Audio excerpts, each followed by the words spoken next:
All right. Thank you all. I don't have my clicker and I don't need it. There's a click. Walk right into the camera. Pow! I bet that's going to be a funny picture. Question for you. Do you have to be a dummy to be in the book, Network Marketing for Dummies? Probably, right? I would think so. Anyway, that was an interesting book. I got a call one day and a guy says, we're doing, they were calling top money earners at the time. You know, these guys making a lot of money in network marketing about featuring a part, or at least, or two in the book. And I got a couple of quotes in there, I guess. I don't remember what they are exactly. But I do know it's out of publication, so don't worry about it. No, I tell you, we have a lot of fun here. This part, what I'm going to talk to you guys this afternoon about, and I got to be very discreet. I got to be careful. I'm not going to try to step on any toes. If we were sitting at a table one-on-one, I might be a little more pointed about some of the things I'm going to talk about. But I love this industry, but I do hate what it's become. I hate what it has become. And it doesn't have to be bastardized. It doesn't have to be lied about and missed all, you know. It doesn't have to turn into a scheme of some kind. How many of you have ever heard somebody ask you, is this one of those Ponzi schemes or is this one of those pyramid things, right? It doesn't have to be that way, guys. It's a shame that the general public has been exposed to something that makes them think that way, right? So not only we are interested in building our teams and changing our lives that way, but we want to help change and clean up the industry a little bit. And that's kind of what this recording is really all about. Now, I'm going to talk pretty straightforward about some things. I'm not going to name any companies. Maybe I'll name a few, but I'll only do that when I'm talking about good things, okay? And I'm going to try to keep it straightforward as possible. Hope you'll get something out of this. This is a little information that I think that can help everybody. I'm going to read this part. I hardly ever read when I'm speaking to people. Main reason, I can't really see the screen. I don't have my glasses on. But I'm going to try to read this to you. Bear with me. This is the definition of a Ponzi scheme. How many of you ever heard of a Ponzi scheme?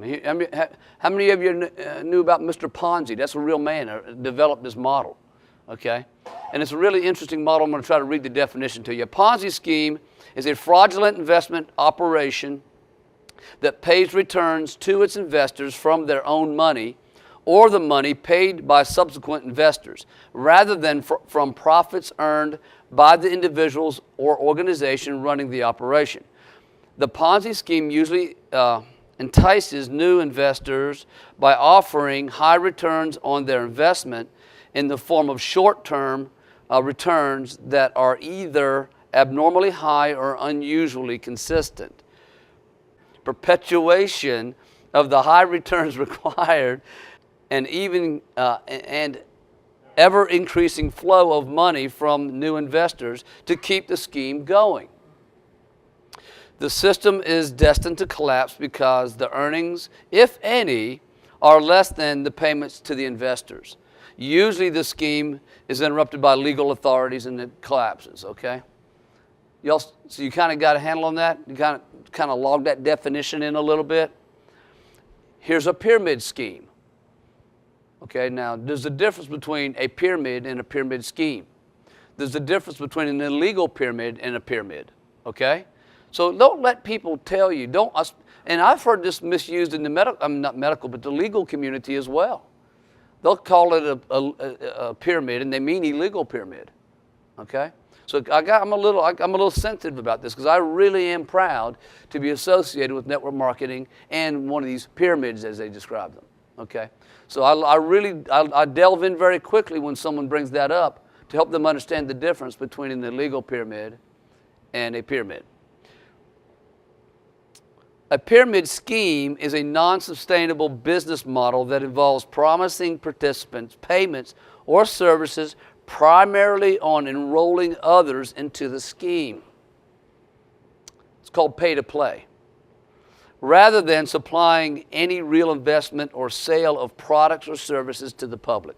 And I'm not going to get into, that's all I'm going to say about that part. Rather than any real movement of product or volume or anything like that. In other words, if I was going to get you to transfer your long-distance services over from one company to this network marketing company, the price points associated with telephones, technology products, services like your dish network or your power bill, right? You all see what I'm talking about? We'll categorize these as service-driven companies. Those price points are so competitive, and in technology-driven products, technology is changing so fast. How many of you remember the iPhone 3? How many of you got an iPhone 4? How about a 4S? How about the 5 that's coming out? Y'all see what I'm talking about? How would you like to be marketing iPhone 3s when 5s are out in a year and a half? That's rapid fast, man. That's a lot of technology, a lot of price points associated with these products, and the constant development of this product line. Technology products change so fast. And I'll give you this too.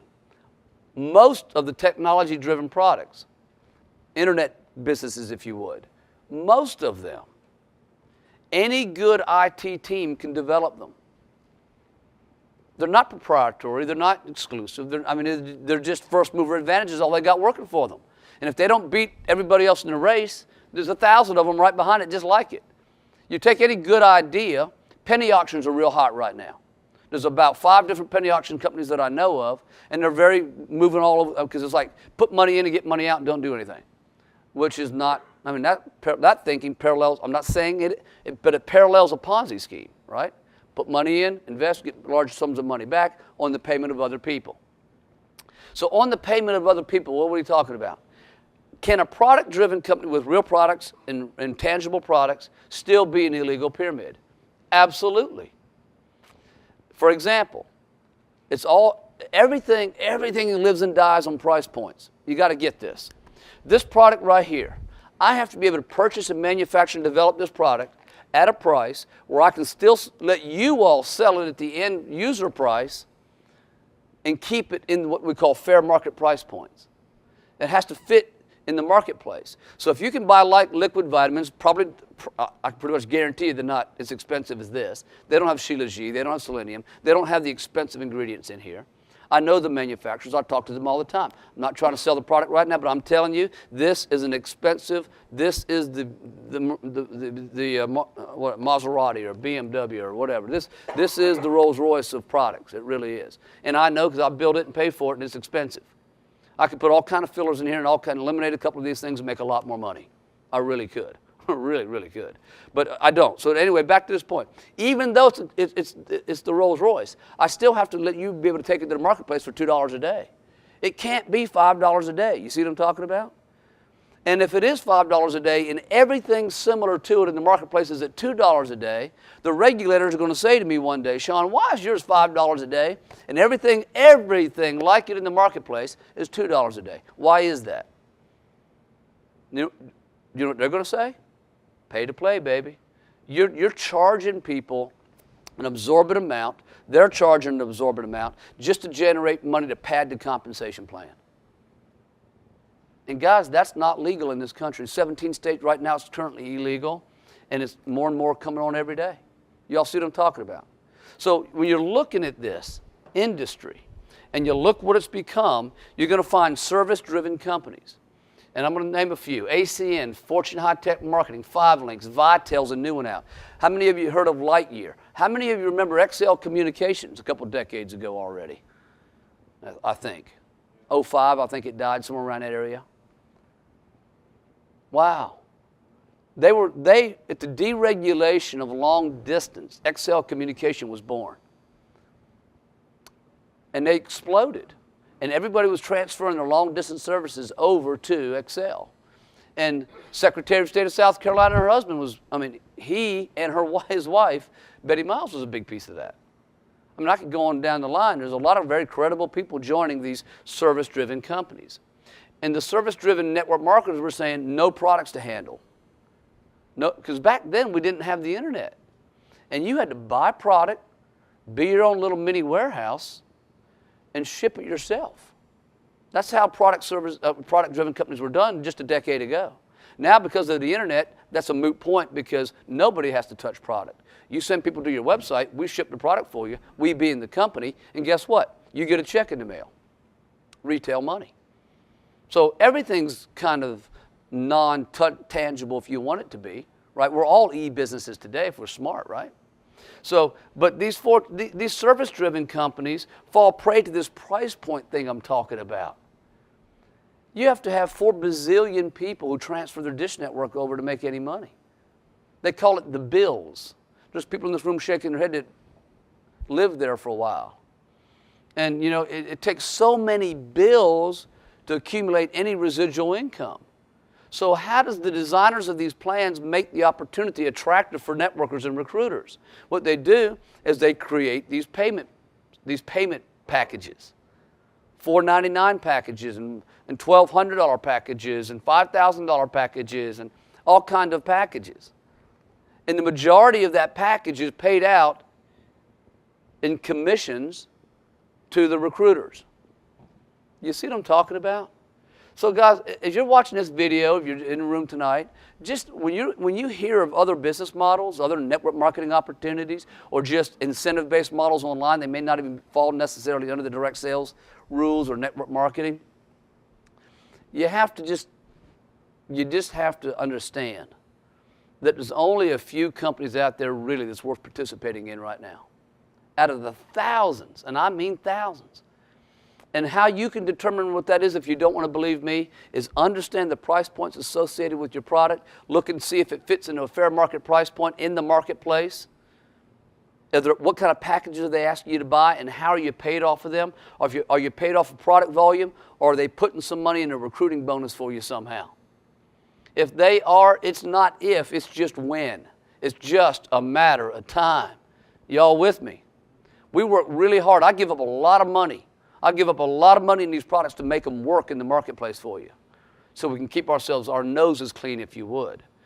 Okay, so why JGO? One is we're not in the illegal pyramid, and we're designed to be around through the future regulation and the current regulation. You're not going to get this going in 2 to 5 years and, oh man, now we're in trouble. We've got to change and change and change and change and change, right? All whittle away to nothing, and then the model you joined doesn't exist anymore.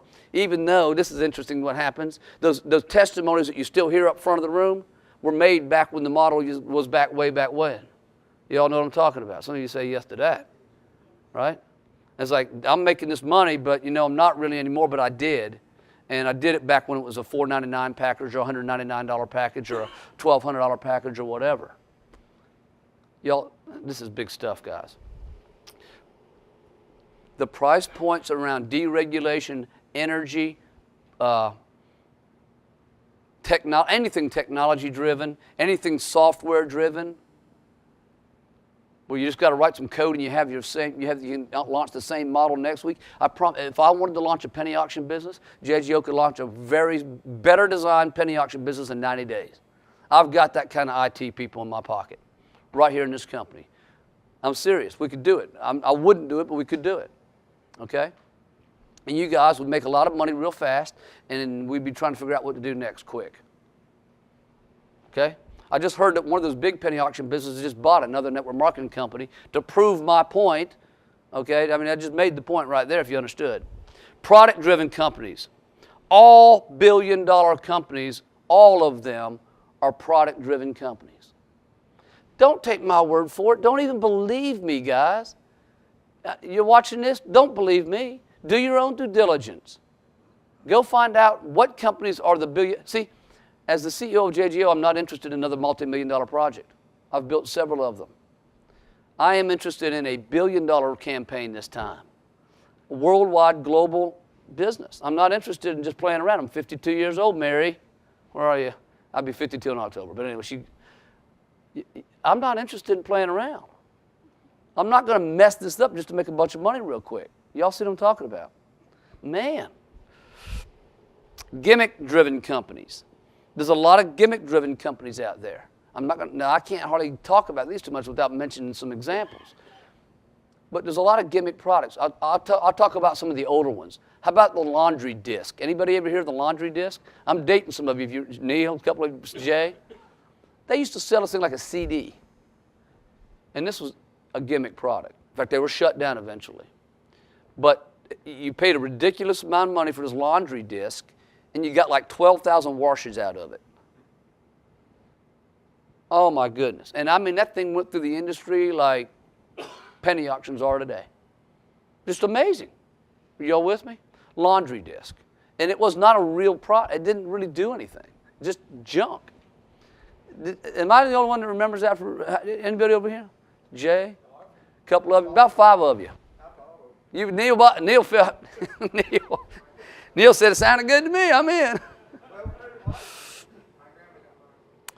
Deal driven.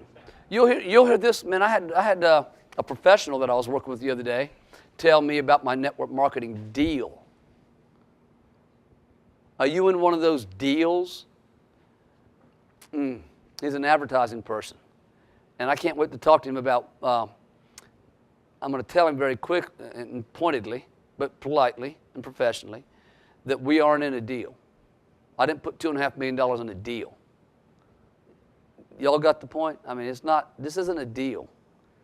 This is a business. And it's a business for anybody that wants to treat it as a business. It can be a hobby if you want it to be. You can just be a social club member and come around, we'll love you and hug you, and that's fine too. But you know what? If you want to build a business, this is a place to build a business. This is a business model. Something for nothing. Put money in, get money out. How many of you heard, if you'll just get this many people, yours is free? You might have heard that today, right? We actually introduce you in three customers, and we'll ship you your OPC free every month. But that's not what I'm talking about. I'm talking about, how about never pay for your cell phone bill again? Right? This many people in your cell phone bill, but if you read the fine print, it's up to like $75 or $100. They've already got a cap on that number. So basically what they're saying is, if you get this many subscribers, we'll give you $75 every month. How about a free BMW? Isn't that a stand? I heard you back here. A couple of you want to, I'm giving away BMWs. How many of you want one? But now, let me show you how this works. If you get this many people and you make this much volume happen, I'm going to let you sign a contract for a BMW. And we're going to get a little license plate made that says, told you so. And we're going to put, I'm not going to say the company's name on it, that's enough. And you know what I'm saying. A lot of companies, though, throughout history, not just them, have car programs. And the car programs, they call them, is not a car program for the company. They're not giving you anything. You're just allowed to participate in that echelon of performance people, I guess, and you get to sign the contract. It's your deal. Let your volume fall down and watch who has to pay for that car. I'm hearing a lot of that flack now in the industry from this one particular company that's doing a real big BMW push. In the past, most car programs did have some real qualifiers to it. But this thing is like nothing. They're just trying to get everybody to sign a BMW contract. I would love to know what the kickback is for the corporation on those BMWs. It's got to be crazy. Man.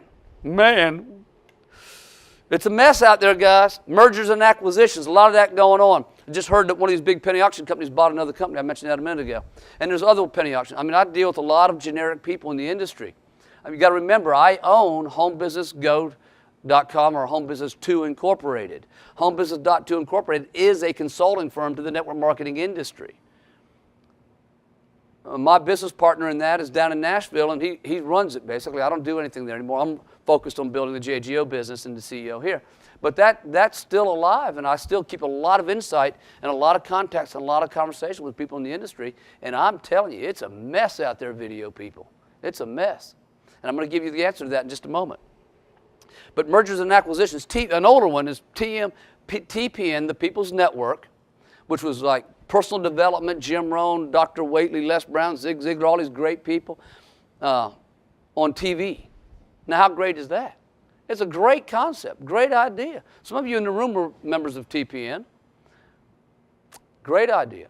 But Jeff sold it to Harlan, and the rest was history.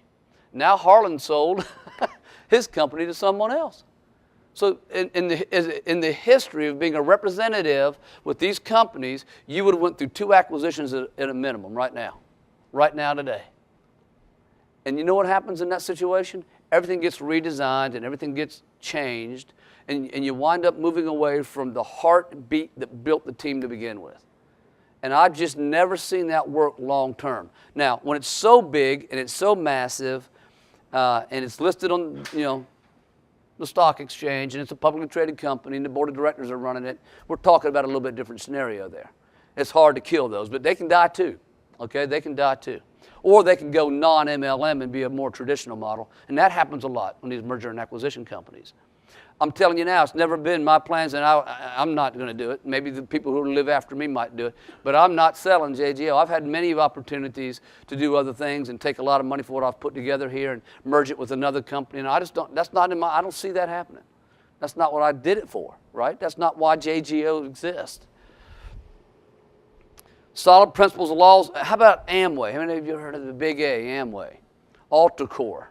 Altacore bought Amway. Now it's basically an internet business here called Quickstar, but also the international market scene is incredible.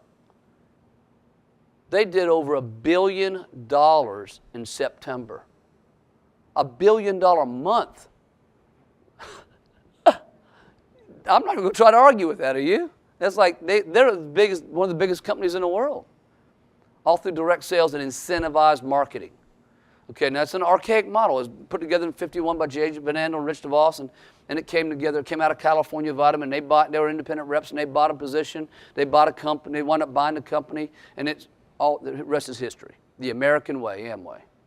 Great legacy. I think it would take Superman to build an Amway team today, though, in this country. I really do. However, they are targeting the millennials, and I'll talk about that in just a few minutes, which is really good stuff. Home party businesses. How many of you have ever been to a home party, invited by someone? Most of the ladies have, for sure. I've been to several. Not all of them are for ladies. There's been some weird ones out there in the past, now I'll tell you. I'm not going to go there. But it's like, really? I'm embarrassed to be here, man. This is not even funny. And you drive a one, he's like, really? What did I just experience? But Tupperware, Mary Kay Beauty Control, Southern Living at Home, Premier Jewelry. And these are just a few. There's a lot more. As we introduce the Pure line in the future, it's going to lend itself to the home party business like nothing you have ever seen before. So you ladies in the room that like doing home parties, just get ready to ramp up for that when we do that now. I'm telling you, wow. And I love the home party business, and I'll show you why in just a minute. Bottled juices. How many of you heard of Tahitian Noni, which now is Bioactive Company, changed their name? How about those guys? We did a big project with them several years ago called My Noni System. How about Zango? Zri, Tahitian Noni, Mauna V. These were all, I called them the sexy wine bottle juice companies. And they're great products. They're great products. But here we go back to price points again. And price points start to wind up, they put a chokehold on these companies after a while. And that's what happens. And it's sad. But once you get into that price and that rhythm, you have to almost dissolve the company to adjust everything. Because you can't pay it out. You can't pay out what you promised if you start to back up, you know? But, you know, I just, you know, guys, I've been out there a little bit, and I just see it all happen. And I sometimes wish, and that's what this video is for, to help you see the world through my eyes. Malls, Big Smart, Big Planet, Amway, New Image International had a mall. These online malls. At the onset of the internet, there was a lot of shopping malls. Everybody thought shopping malls was going to be the way to do it. And they started building these malls online, and then eBay comes along and a couple of others, and they kind of dwarf all that, right? But Quickstar is still an online mall for Amway today, and it's huge. It's one of the biggest, baddest boys in the block. There's no doubt about that. It's time, though, for me to put together, and it's time for me to get excited about another solid, success principles-driven company. A company that tells the truth, a company that puts together what you need to succeed, fair market price points, and more compensation than anybody else out there. And I mean, everybody says that. We pay more than anybody else. Well, the only way you can make that statement is know about everybody else. And do you know how impossible that is? I mean, there's thousands of companies out there now. Thousands. Go back in time, 1951, the end of the war. The baby boomers getting ready to happen. Y'all know them? They come home from the war. Ladies come out of the factories. The men come home, start making babies. They buy 1,200 square foot homes in a Chevrolet. Right? And what do? They go to a job. Because that's all that was available in this country. And then Jay Van Andel and Rich DeVos bring us the first, again, California Vitamin was first, but the first opportunity outside of a job to the marketplace. Isn't that interesting? That's why they're $1 billion company per month today. They were the real first mover advantage opportunity provider. Today, we have radio babies, Dr. Chandler, did you grow up watching the radio? Watching the radio? Sure. I know my dad did. He used to talk about how they'd sit around the radio, these big radio boxes, and they'd all listen to the talk shows. And usually we had to work so hard. Yeah, well, I believe that. He's not kidding about that. But the radio babies, I call them, grew up watching the radios. Then we had these TV babies, which were the baby boomers. And the TV came out, and we all watched TVs. Right? Who do we have after that? Who knows? That's right. Computer babies. Computer babies. And now we have iPod babies. Demographically, the baby boomers, 76 million, largest demographic group in history, about 42 million computer babies, but they have all doubled now. We're talking over. The largest demographic group in history now is 24 years old and younger, and they're the iPod babies. And I mentioned a while ago, Amway was doing some smart stuff by targeting. How many of you seen the Amway Global commercials? They're targeting these guys. And they're larger than the baby boomers. They're a smart business. So I'm telling you all that to know that too. Don't think, who do you think is driving all $2.3 billion in who? Not necessarily us, the 50-year-old. It's the young adults. It's the computer and iPod babies drinking these energy drinks. So don't think just because they're not 50 and fat, they don't need some energy and they don't need it extreme. I mean it. Don't make that mistake, guys. Okay? Say yes. Okay. Trend versus fads. Understand the difference between a trend. How many of you know what a hula hoop is? That's a trend. No, I'm sorry, that's a fad. Comes and goes, right? I said it backwards. Everybody knows what it is too. Everybody you tried. I like just a picture. Some of you guys, I don't know about that. That wouldn't be too pretty today. What's a trend? Give me an idea of a trend. Mexican food? I can remember there was hardly any Mexican food in this country anywhere. Now it's everywhere. That's a trend, right? Franchising was a trend at one time. So if you can lock in on a trend, would you consider energy drinks a trend? That's not a fad. This will not go away. I heard the CEO of Coca-Cola say, we missed it. We missed it. We're still selling sugar drinks, and the energy thing came up right behind us and got us. And what went down, just amazing. Interesting documentary on Coca-Cola. Walk away from 92%. 92% of the business models, guys, you talk to and talk about and listen to and hear about, the person who stands the strongest on the platform is going to win, I promise you.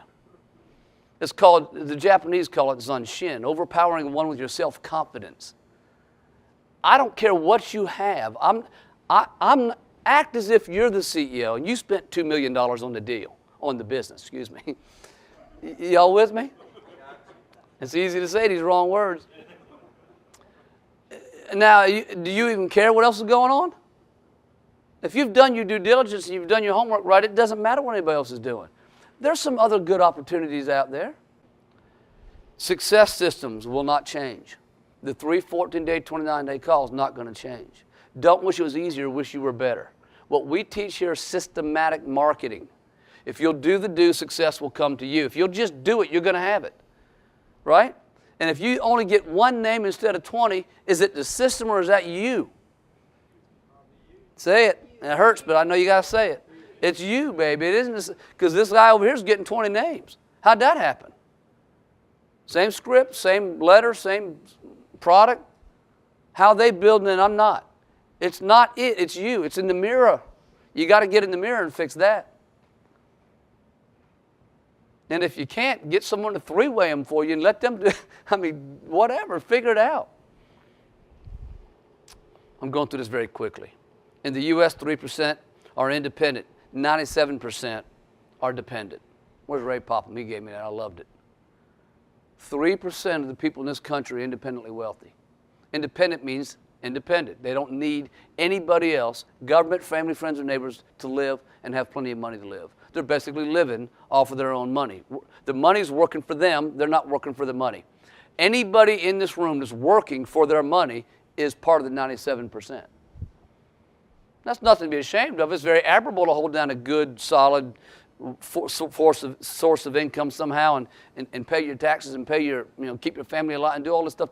That's great. But for some of us, that's not good enough. It's just not good enough. Sometimes, what's it worth to be able to get up when you want to? Every day, not just on Saturday? Have you ever thought about that? What determines when you get up in the morning? Alarm clock. Why is the alarm clock set? To get to a place of work or employment somewhere, right? So what determines when you get up? You're missing it. Money? Okay, good answer. These are all great answers, and they're not wrong. I just got a different point of view. It's when you go to bed. That's what determines when you get up. If your alarm clock goes off and you go to bed at an hour before that, you might get up, but you aren't going to be a happy camper, right?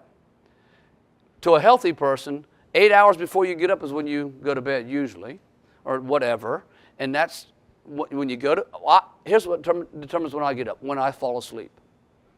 And I don't have a set time for that. And it's been my life since 1994. It's an amazing lifestyle. It's fun. It's Christmas every day, I call it. I was driving home from Savannah River. 16 years at Savannah River, guys, in my job environment. I'm driving home on just after Thanksgiving. I had qualified for 4 weeks vacation, or seniority, whatever they call it back then. It's not you don't qualify on jobs, do you? See, that's network marketing. I don't know what you call it anymore. What do you get when you get 4 weeks vacation? Seniority? I had seniority enough to get 4 weeks vacation. Huh?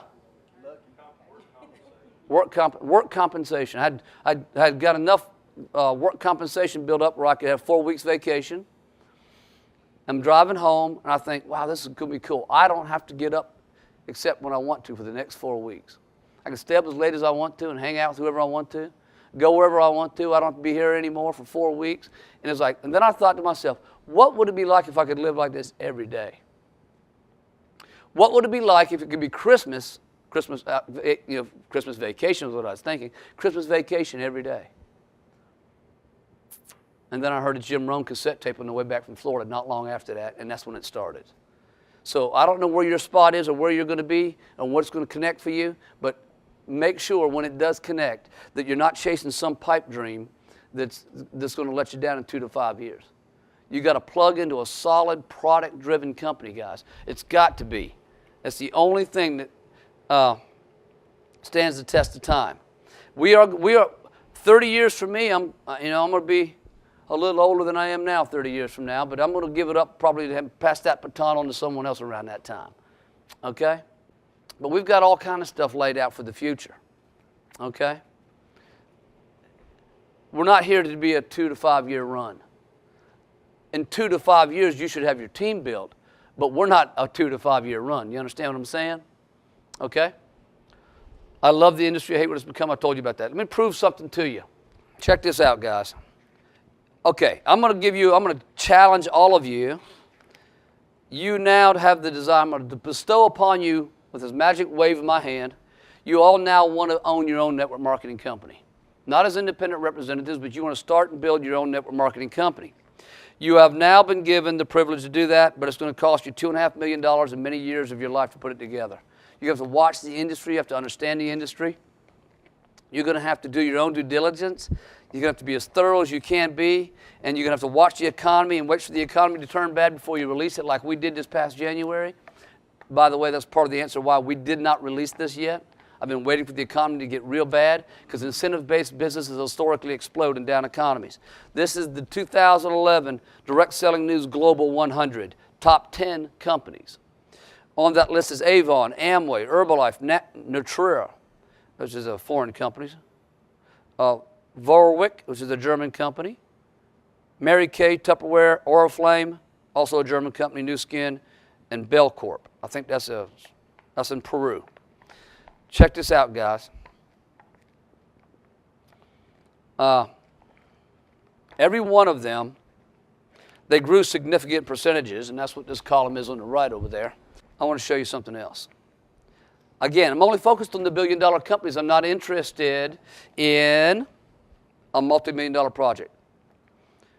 Avon, beauty. What I did You're doing your due diligence with me.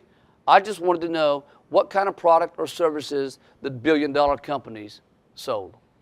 Wouldn't that be good to know? If you're trying to be a billion-dollar company, I'll give it to you. Avon, beauty, fashion, jewelry, apparel.